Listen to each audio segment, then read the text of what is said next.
this is a flower pot that I'm going to put some of this. This is my ash from my barbecue fires. And I'm not going to use much, but I'll put a little bit in. You can see where it's already rotted down.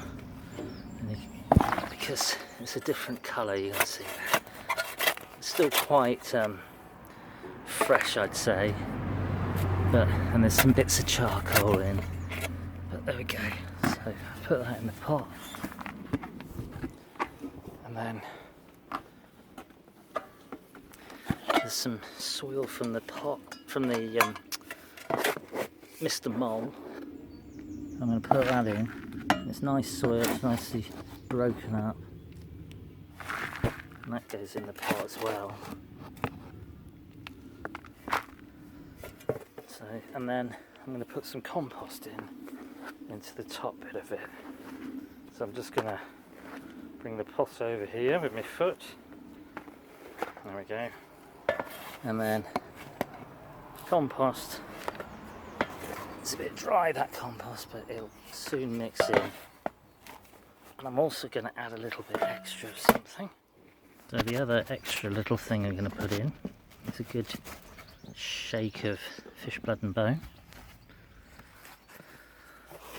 I'm not advertising anyone in any way at all. I'm just saying this is what I'm using.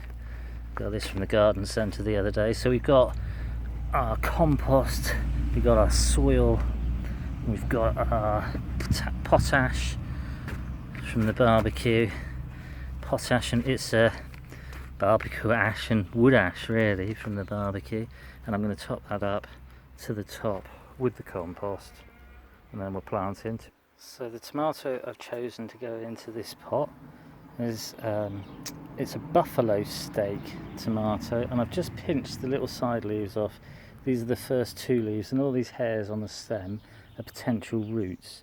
And the plant itself has got plenty of good roots on it, but I'm going to plant it down, and I'm going to plant it slightly lower, as you can see, slightly lower than the level of the top of the plant pot. And I'm going to rake the soil, the compost, right up around the root, the plant like that, and it gets a label in there like that. And the reason that I've planted it over that side and not right in the middle is because I might plant something in the front of it to trail over the front. So that's a beefsteak tomato in a mixture of barbecue potash, compost and molehill soil. Now, as I said, I thought I was going to plant something else, and I am.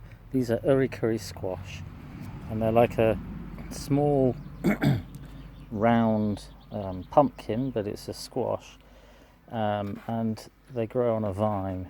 And I'm putting them here at the back or at the front, whichever way we're looking at it. And I'm putting them in like this, so the tomatoes in the pot, I can fit more in the pot. When I feed into all of them.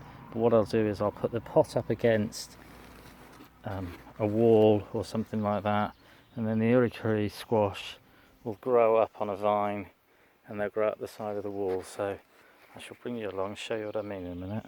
So this is what I mean. I'm going to put it up against the side of the shed, and I'll put either a trellis up, or I'll put some strings up on the shed itself, and then the uricary squash can grow up, and the tomato could probably grow into it as well if it's going to be a tall growing one. So that's my buffalo steak tomato and my uricary squash in a mixture of potash from the barbecue, soil from the molehill, and compost from the garden centre, along with fish blood and bone to mix in to feed the whole system. Cheers.